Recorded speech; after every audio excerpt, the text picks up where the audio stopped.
You're exhausted, you're undervalued, you feel unmotivated, and you're secretly wondering how much longer you can even keep pushing through this to get this done.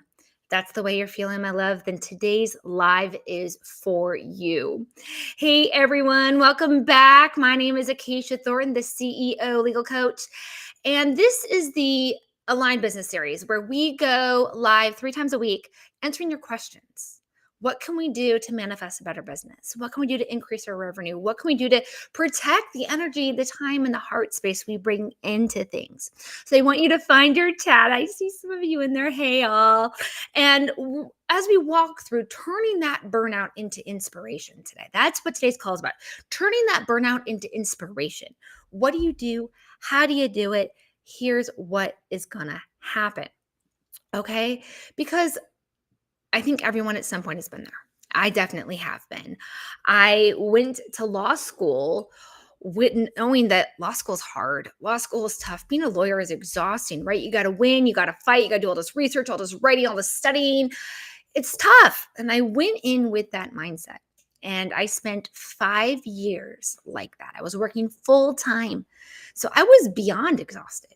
I'm taking 4 law classes a semester because that's what you have to do. You have to take at least 4 when you're in law school. You cannot go behind. You have to stay on the school's track. I'm working full time, 40-hour weeks, and trying to manage my life as a human being. And quite frankly, I didn't do a good job of it.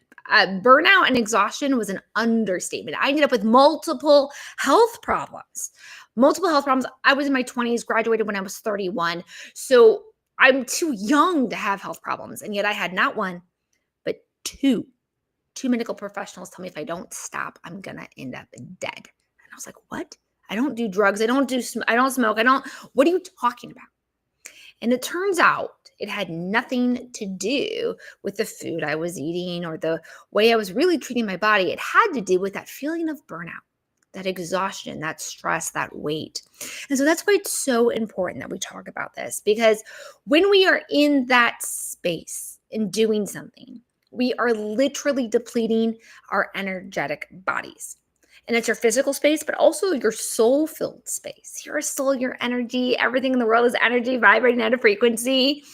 And because, that's what we all are, right? We're atoms and molecules, and there's little vibrations going on. And that's what makes your couch, your arm, and air. It's all vibrating molecules, but in different states, different vibration waves. And that's why we sense what it is. So you're meant to be a thriving, energetic being. And when we're not doing that, what's happening is we're literally getting depleted, literally being depleted, not just feeling depleted. So what is burnout? What is it? Burnout is when we have gone so far of trying, pushing, fighting, stressing, thinking. There's a lot of different triggers that we're going to get into in a sec. But when they start to build up and they deplete us to a point where we're not living a thriving, joyful life. And this could happen, in a small way, like, there's a client and it's this and that, and they're driving me nuts. Or it could be a series of all of my clients, my job, my boss, I'm tired of my career, right? It could happen in these small little, and odds are it's probably happening at different ones in different levels in different ways all at once. The everything, past, present, future, all at once kind of feeling. But what ends up happening is it's not just what's happening, it's the way it feels. Will it ever end? Can I just get a break? Can I just, oh my gosh. And so that's where it becomes depleting in such a way that we can't get to thriving. No matter how much you want, no matter how much you try, it's another battle, it's another fight, it's another, got to push through. These are all signs that your burnout is inevitable. And when you hit burnout, you're so exhausted that you either can't think straight. All you do is want to sleep. You procrastinate. You want to be a couch potato. I've experienced all of those. And it's not that you're being lazy, and it's not that you're weak. It's that the energy has gone to such things that are not giving you back what you need. When you put heart into something, you need heart back. You have to. This give exchange thing. Like I said, when I went to law school and did all those things, really, really gave a lot of myself. I gave myself because that's what it takes. I told myself. I told myself law school was hard. I told myself, looking back, law school really wasn't hard. It was just something I had to do. But did I have to do it? Why did I choose all of that? The mindset I had going into it is what did it. Because when you want to change something in your life, your thoughts and your actions matter, but it's not enough. This is where a lot of people get caught up. Your thoughts and your actions are not enough. Thinking I want to go to law school and become a lawyer, and then doing those actions did not lead to satisfaction. Where somebody else can decide to go to law school and then go through the actions and love their career, love the experience, love all of these things. And we see this sometimes maybe like when you try new food, you go to a restaurant, you go there and then it wasn't what you expected. It wasn't this or that, where somebody else is like, this is my favorite restaurant. And you're like, why? Because it is not the thought and the action that matters the most. It is the how. The energetic space you're in is the how, and that is your emotional well-being. And in today's world, we are a little hesitant to talk about emotions. Like, I'm at work, my emotions don't matter. Ooh, but they do. Because why are you at work? You're at work to bring value. You are at work to have a thriving and valued career space. You worked hard to become something that you were called to become, and you want to feel valued and appreciated in that. You want to get the value exchange of your energy and your time and your heart space, your education in response for something else. That is what it is to have a value exchange. It's not just the money. That's why you maybe were inspired to ever get a job in the first place, but that's not everything that you're looking for from it. One of my best friends from college, we were in the same not law school, business program together. And he is a great VP, great manager, great leader. And he's got this one employee, and he was coming to me, and he's like, Acacia, it frustrates me. I want this guy to want a career here. He's great at what he does. He's really good at it. Natural skill set. I want him to want more. I want him to want to give more. And so I asked my friend, I'm like, well, do you pay him more? And he's like, no. I'm like, okay, what is his job description? And he listed out.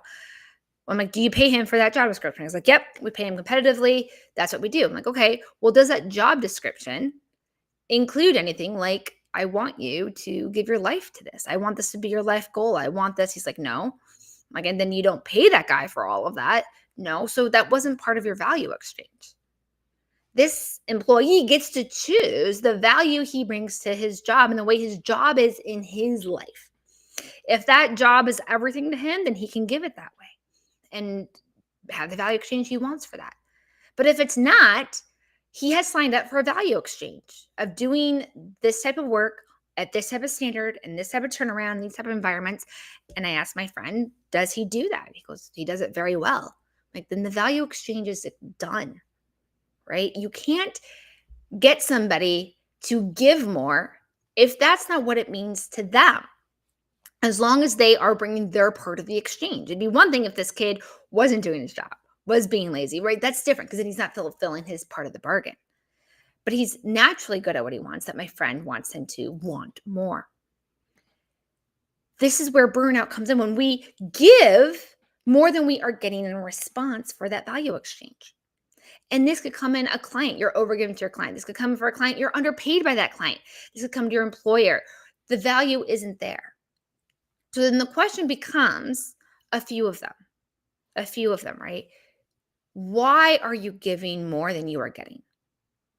Why are you giving more than you are getting?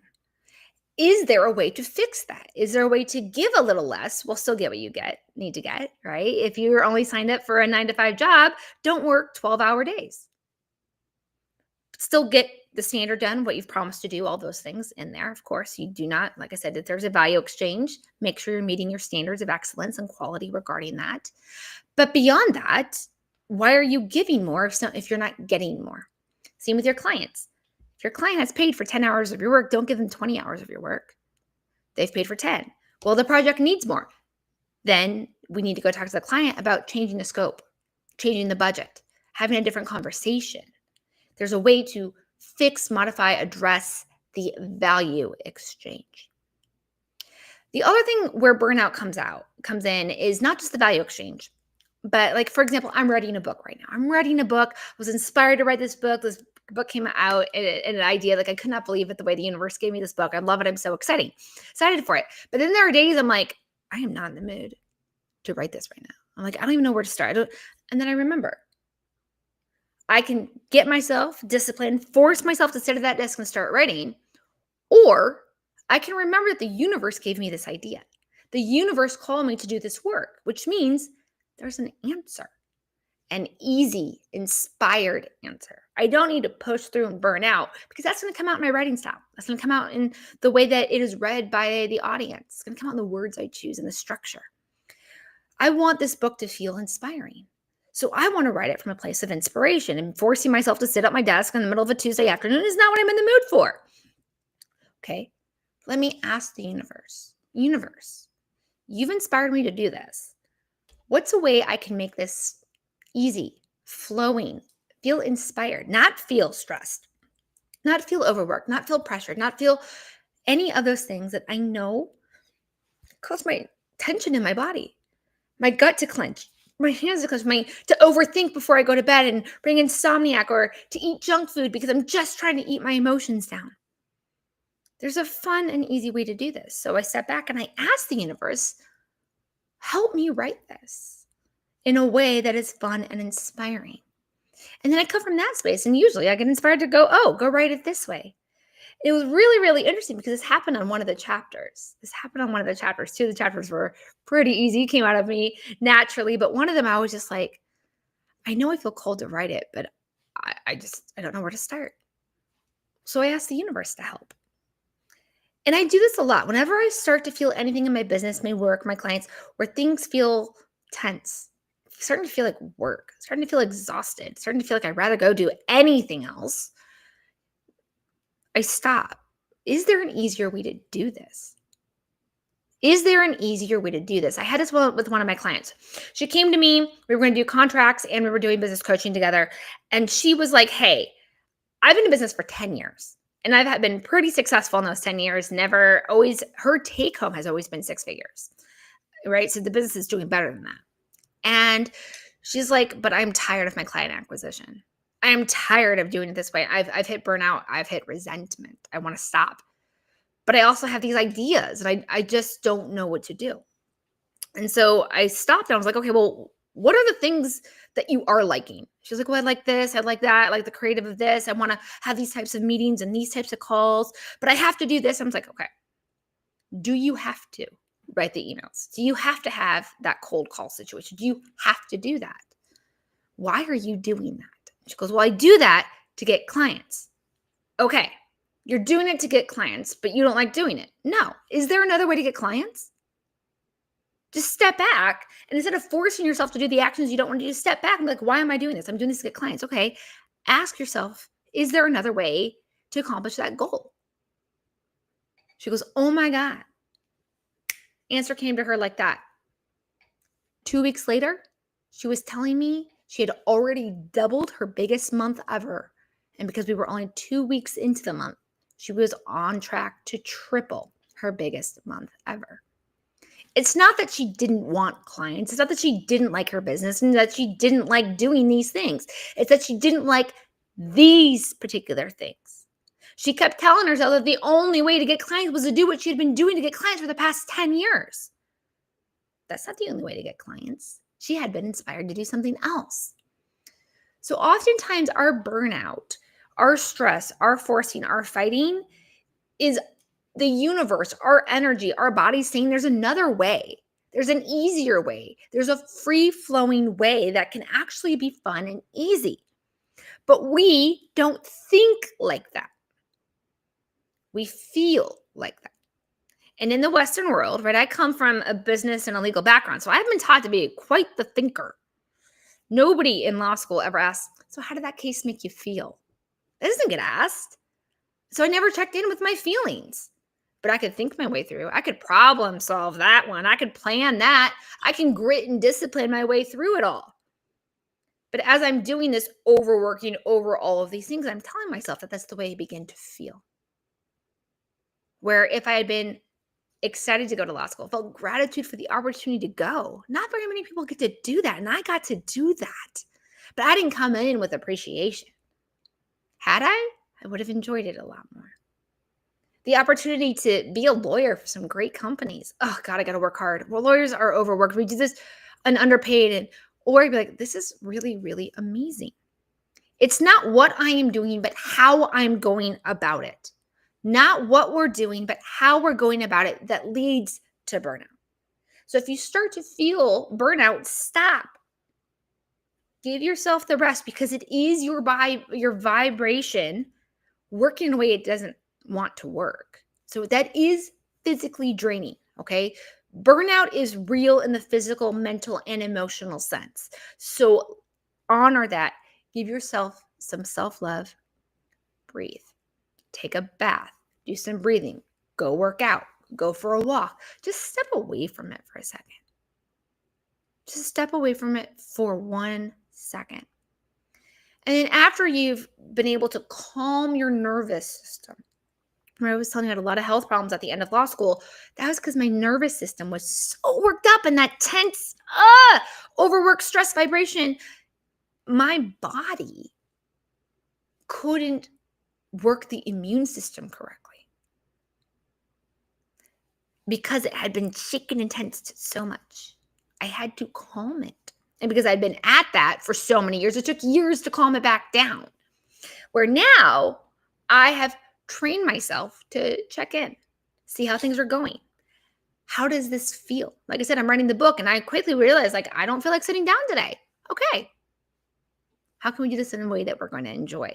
And the next thing you know, I've completed a whole chapter in a day. And I was like, what? What? How did I go from not wanting to do this to really enjoying this? So that is our opportunity in burnout, is to reframe what we're doing, why we're doing it, and explore if there's a better way on how. So that is really, really important, okay? So let's start looking at some quick steps, and then we're going to get to your questions. I do see them in there, guys. So yeah, don't forget to put your questions into the chat. Let me put that up really quick. There you go. So what can we do? The first is to stop, pause, and create awareness. The second you feel it, just stop. And that is already self-love, by the way. That right there is already self-love. You're already stopping and being like, you know what? My life, who I am, my physical being, my mental, emotional well-being are more important than pushing through. So you can give yourself that moment of self-love. Then you're going to let go of what you're doing and why you're doing it. Let go of what you're doing and why you're doing it, because it doesn't have to be that way. There is another way. So let yourself know that, you know what? This way sucks. I'm not going to keep doing it. Don't keep doing what hurts or what's not working, what's not easy. And instead ask yourself, is there a better way? Is there an easier way? So, right, I told you about the client story where she wanted client acquisition. It's not that she actually wanted to sell her business, but that's why she came to me. She was so done. And the whole thing was simple. Just because she had created habits and knowing how to get clients for 10 years. She was successful doing things this way. So she assumed she had to keep doing it that way. So just asked her, why do you do this? I do this to get clients. Is there another way to get clients? Yeah, there was. And it was so aligned that she ended up tripling her business. She was able to bring somebody else on and triple everything. And she even started telling me how she started to notice in meetings she'd be this type of person, but that's not who she wanted to be. So she could feel inside of herself that wasn't the easiest muscle-aligned way. So she'd calm herself. And that is how she just compounded this so quickly. She just started to stop and briefly check in. Does this feel good? Yeah? Keep doing it. If not, ask, is there a better, easier way? Because there probably is. Okay? And that's it. It is that simple. And then from there, you just slowly practice. Slowly practice. You can make it a thing once a day. Does my day feel inspiring to me?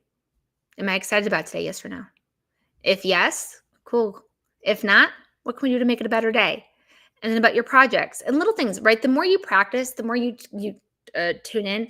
It's almost like a mini detox. So not only 2% better today, 2% better tomorrow, 2% the day after, and the next thing you know, you have literally changed your life by 50% in like a week or two.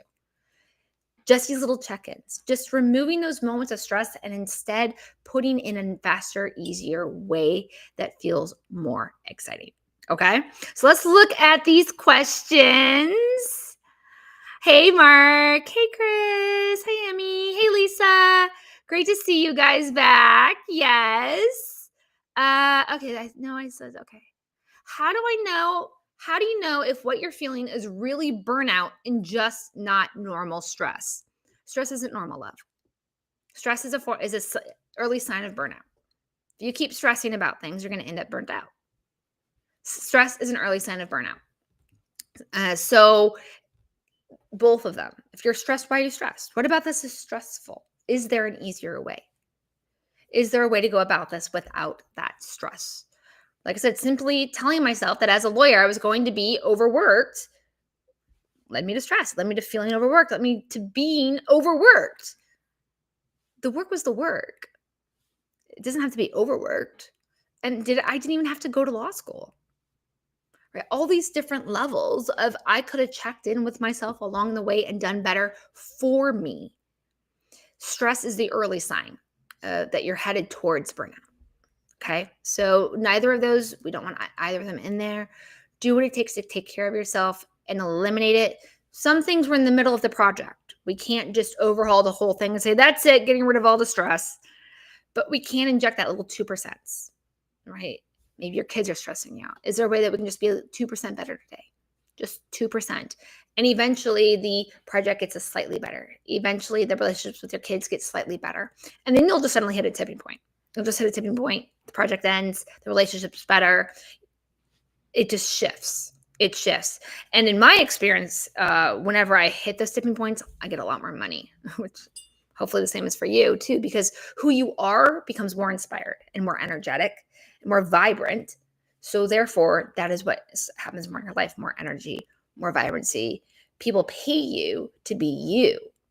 And if you're being stressed, they're not going to have a great hierarchy or value with that energetically. How much of burnout is about workload versus mindset? It's always your mindset. It's always your mindset and your heart set, because it's not about the work. Like I said, the book, I'm trying to get myself to get this book done by a deadline. I have set that deadline. So I also know that the stressors or whatever about that deadline are mine. And writing the book is writing the book. So I can have my mindset about that. Like, I'm really excited to write this book. This is going to be great. Or, oh my God, I got to get this done. The work is the work. How I go about it is simply based on how I choose to approach it. So it's not the workload itself. That being said, there are many of us that like to play the martyr. I used to be in this mindset. It's a personality type where we don't trust others to do it right. We feel we get valued or appreciated because we take everything on. But when it hits a tipping point that you're more depleted, you're actually not being the best you can be.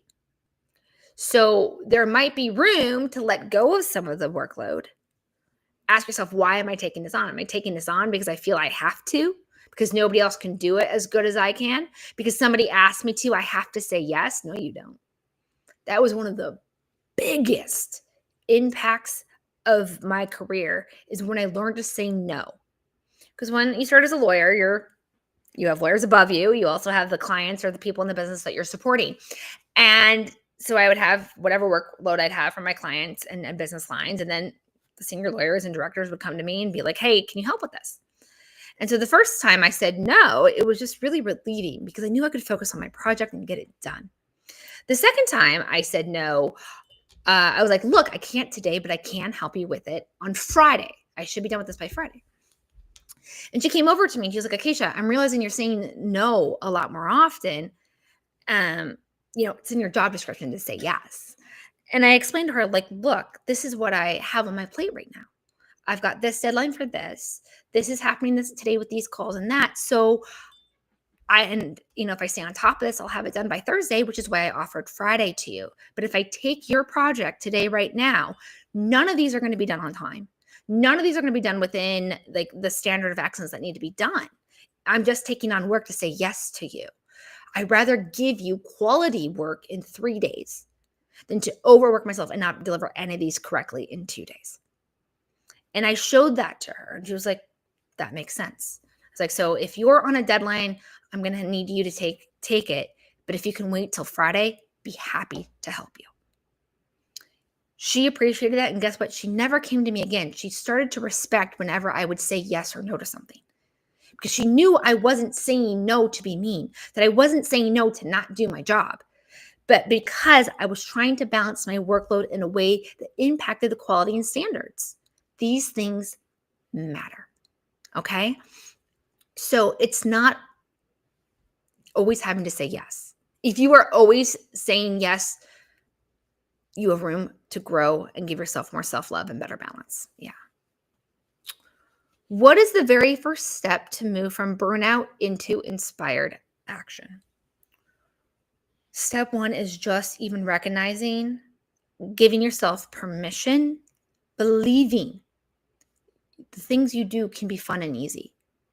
The things you do can be fun and easy. And while I don't like using the word should, they should be. You should enjoy your life. You should enjoy all the creative abilities that you were given. You should enjoy you were designed to be. And if the life you're living, what is around you, the people around you, the projects you're doing, the actions you're taking aren't valuing you for you, it's time to look for shifts. It's time to look for shifts. The very first step is recognize, give yourself permission. Know it is possible. Maybe your parents didn't show you that. Maybe your teachers didn't show you that. Maybe that's not the culture at your job.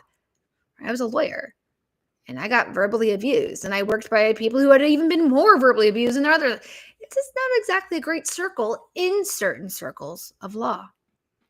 But that doesn't mean there are not great attorneys out there who are amazing people. In fact, some of the most amazing people I've ever met are attorneys. Really, truly. I was just working for the wrong ones in the wrong space that aligned to my mindset about things. So know that it is possible. Believe it's possible and work your way towards that. You can quit your job today if you want and go find another one that does that, or you can do your job now in the capacity of which you're going to give to it, knowing that your real capacity is getting you to what you want to do the way you want to do it. So it's not an all or nothing, just like with my client. She's like, I have to sell the business. I can't stand client acquisition anymore. It's a big overhaul. And when I did that in my legal career, I had stopped and I started to realize, no, there are things about being a lawyer that are truly who I am. I love them. I adore them. Can't get enough of them. I didn't mean to leave them behind. I want them back. But I don't want these other things that way anymore. Just like my client with her business. It wasn't that she was done with the business. There are parts of it she loved, but she was willing to get rid of all of it because this one part was driving her insane and hitting burnout. So give yourself permission to know that there is a better, easier way out there. And allow yourself to start feeling that direction. And you'll start to see your life change. Sometimes very quickly. Like I said, it could happen in a matter of weeks. How do I take action when I literally have zero energy left? Okay. You are literally energy. Your body is energy. Everything is energy. You're made up of molecules. When you eat calories, it goes through your system and creates energy. You are literally energy. It's not that you don't have energy. It's that something is depleting it. It's that something isn't helping you vibrate more. That's what you want. That's what you need. So it's not that you need to take action. Forcing yourself to do something when you're not in the mood to do it, when you're not feeling inspired to do it, just depletes you more. So first, remove the mindset that you have to do something. You don't have to do anything. Our bodies are designed to rest at night, to detox, right? Go through this process. Allow yourself to energetically detox. Give yourself the space to do that, which probably means calming yourself. I had a client recently. Well, this person wanted to be a client. They came to me. They're like, "This is what I'm doing. I'm doing all this. I'm doing this. I'm doing this and this because I want money. I want money, money, money, money. I want it right now. These are all the actions I'm taking." And I was like, "Okay, what's your goal?" And they're like, "This much money." I was like, "Okay. Have you ever written that on the board before? Like, have you had a?" She's like, "Yep, have, totally have. And then here's all the actions I take, and blah, blah, blah." And I was like, "There's a very frantic energy right now. You're trying to go from the idea, this is the money I'm trying to attract, jumping into the action phase." The reason this person was exhausted and overworked, like this person had vocals out there, this person had videos out there, this person had funnels out there, this person had books and workbooks out, like a million different opportunities out there. And yet none of them are landing. Why? Because it's not thought plus action. That's what leads to stress, right? Thought plus action. You're doing it regardless of how you feel about it. So I had this person sit down. I was like, instead of taking action on this idea, I want you to write it down and I want you to not take action for 48 hours. And this person was like, blah, blah, blah. I was like, repeating your cycle is not going to suddenly get you money. You have to break the cycle. You have to understand why by feeling into it. This person didn't want to stop and feel. And I know this person particularly has, a traumatic background, had been diagnosed with ADHD, all these things, because they didn't want to stop and feel. But that vibration needs to be released. It has to be released to make space for the calm, smooth, happy. Things flow naturally. Money, a great life, abundance flows out of the feeling of it. So how did this person feel about getting that money? They felt frantic. How did this person feel about taking the actions? It's never going to work. Oh my God, everything else has never worked. So why would this one work? These thoughts, these memories, this guilt, the shame had been running through their head. We need to break that. Let it go. Forgive yourself. Forgive that moment. As Bob Proctor says, you don't need to pay for something twice. You pay for the mistake when it happened. Don't repeat it. Don't let that thought, those ideas, that pain, that guilt, that shame come into today, because otherwise you're going to pay twice. So breaking that into the feeling. This is why recognizing burnout and stress and these things that lead into that are so important. It's not about thinking. It's about feeling. So if you're worried about action, my action that I would recommend is to stop and practice letting go. Practice letting go as much as you can. That could be 10 minutes a day. Like I said, if it's really bad, a day or two might be nice. Just give yourself the breathing space to return to a more neutral space. And then don't repeat the habits. Don't just go in and redo it all again. What's the easier way to do this? What can I do to make this seem fun, flow? Do I need to remove this from my life? These little recognition points can be really, really important. Okay, one more question. How do I stay inspired when external stress like my clients' deadlines and bills keep piling up? Okay, this sounds exactly like what my client just went through, right? The idea of you keep moving forward, compounding the way you're thinking and feeling. If the first bill stresses you, the second bill is going to add more stress. Then the third bill is going to add more stress. Next client is this, right? Suddenly, you're ready to explode. Break the cycle. Break the cycle. Right now, you're not ready to stay inspired. You're not even inspired to begin with. You're stressed. You're exhausted. You already see where you're going. Continuing down this path is not going to make it better. Just like me graduating law school. Great, I'm done with law school. I've got it. I did it. Fudge. Now I got to go become a lawyer. Now I got to go do this. Now I got to find a job and do this. And all I'm going to do is work more. And now I'm just doing the mindset. It's not what I was doing, it was how I was doing it.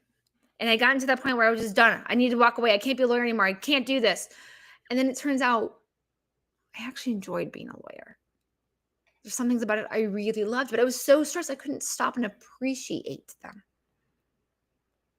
So what I did is I took FMLA, Family Medical Leave Act. I took a few weeks off of work and I just sat there and let myself free myself from the guilt, from the shame, from all those things of what I had done. And asked myself, well, what would I want it to feel like? What does inspire me? Why don't these things inspire me? Why is it when I get an email from that person, my gut clenches? Oh, because that person isn't enjoyable to work with. Because that person brings this attitude, this mindset, and so on. What can I do? Can I stop supporting this person? Yes or no? Okay. Because here's the thing. And you're like, well, I can't get rid of a client. I need the money. You can't get another client if you're still holding on to the old ones. I would much rather have a client that pays me 2/3 and I feel inspired, happy, and joyful to work with them. Because what ends up happening is then we build a relationship and then they end up paying me more money over time. The relationship is better. Everything else is better. And then when I feel better, come from a more inspired space, I'm talking to other people, suddenly I get the other clients coming in too. You have to make space for what it is you want. You have to make space for that, love. So stop, give yourself that little bit of breathing space. Let the guilt, the shame, the past, the thoughts go. What about this is doing that for you? And then allowing yourself to clear the air.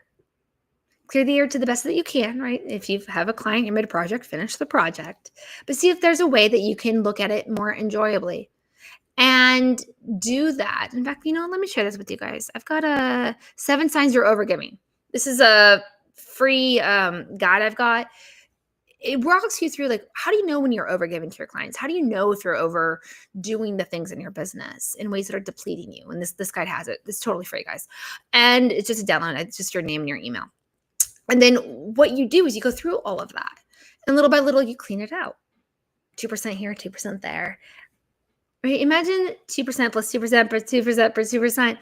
By the end of the week, by the end of the month, by the end of the quarter, how different is life going to feel? Because you talk about bills, right? You got an electric bill. Shit, you got a bill to pay. But you have electricity. You have electricity. You also have a way to pay the bill. Even if the money's not there yet, you know how to get that money. You know how to step into that. Those are all amazing things of abundance to be proud of and excited of. And then we can work on building more abundance where then the bill is not so stressful. It becomes easy to pay. I remember when $30 felt like half my income.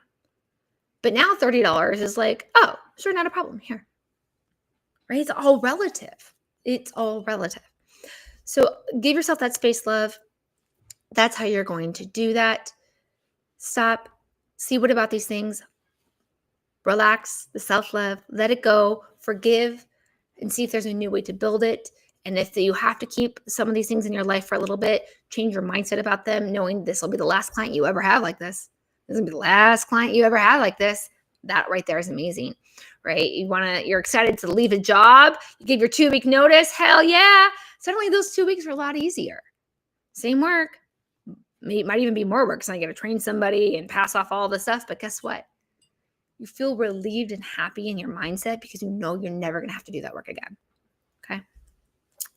All right, all this week, everything is going to be about the mindset, burnout, inspired action, getting it there. We're going to talk about from a money perspective. We're going to talk about it from a work and client's perspective a bit more. So join us every Tuesday, Thursday, and Friday. CEO Legal Coach.